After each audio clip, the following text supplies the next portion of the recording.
đổ số bông ba cái hai bơm nước xe xe lên bọc đây vậy đó rồi chị dạ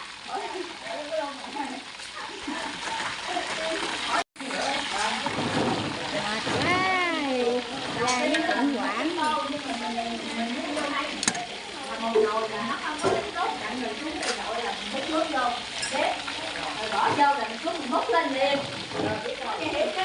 Này không được chưa? Đầu ra dĩa là đúng rồi, lá dĩa tự lên một cách lá dĩa một xài rồi út có lá dĩa bây giờ không rửa cái nồi này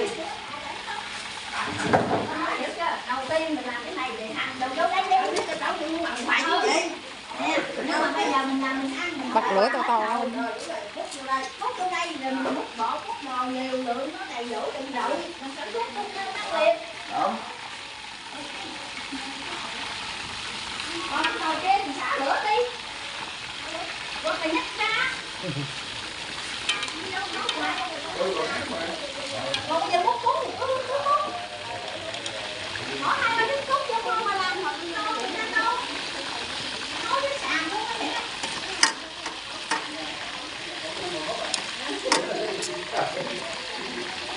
dễ đi nấu đâu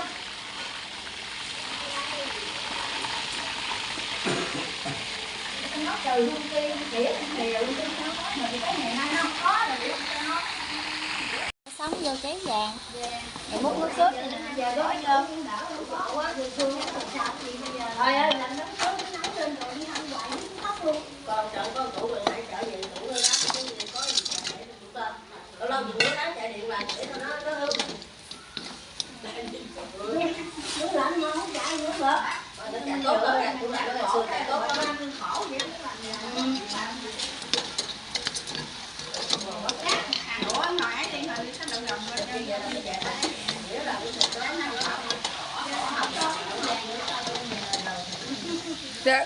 văng ra ngoài nó còn sống nó nhảy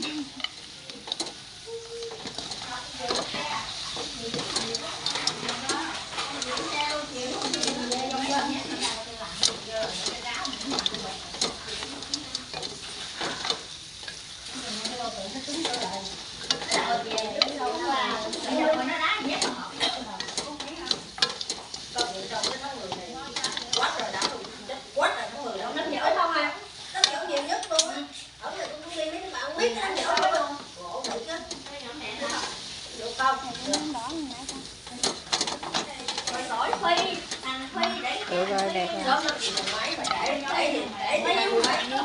có chị 10 là để nhất là 29 là cũng tháng 10 luôn rồi thằng tiêu vậy luôn còn mấy có bịch tiêu sò đấy ăn cũng được nữa tháng 10 này mà gia đình thì chết hết rồi luôn hồi không à ừ mấy con có tiêu mà mà tiêu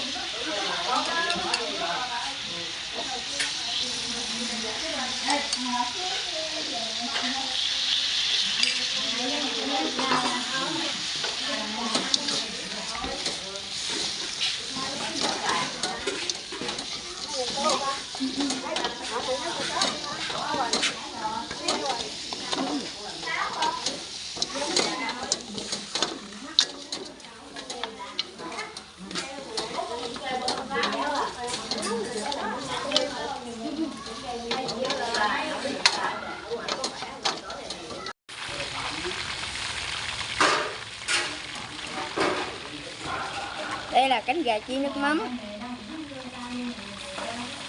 Sắp cho đẹp đẹp mấy bạn ơi. Đây là thành phẩm của cánh gà chiên nước mắm từ đang chiên.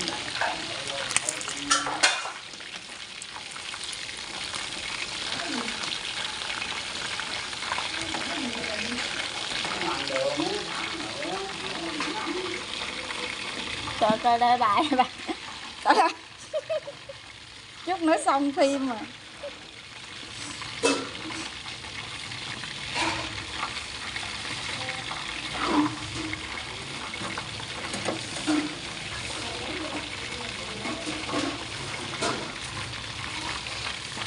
Đẹp quá, ngon quá, thơm quá ha.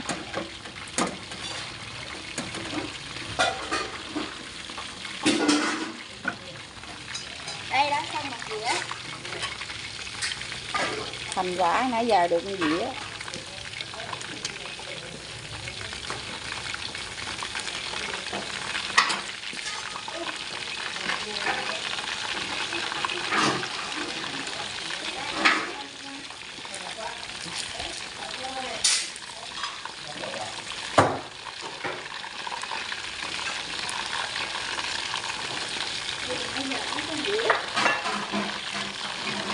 Đầu lên chưa thì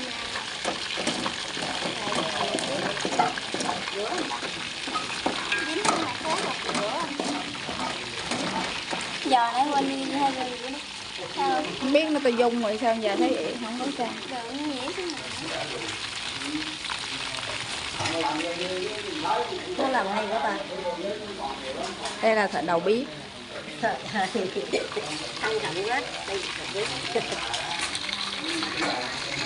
làm được chứ.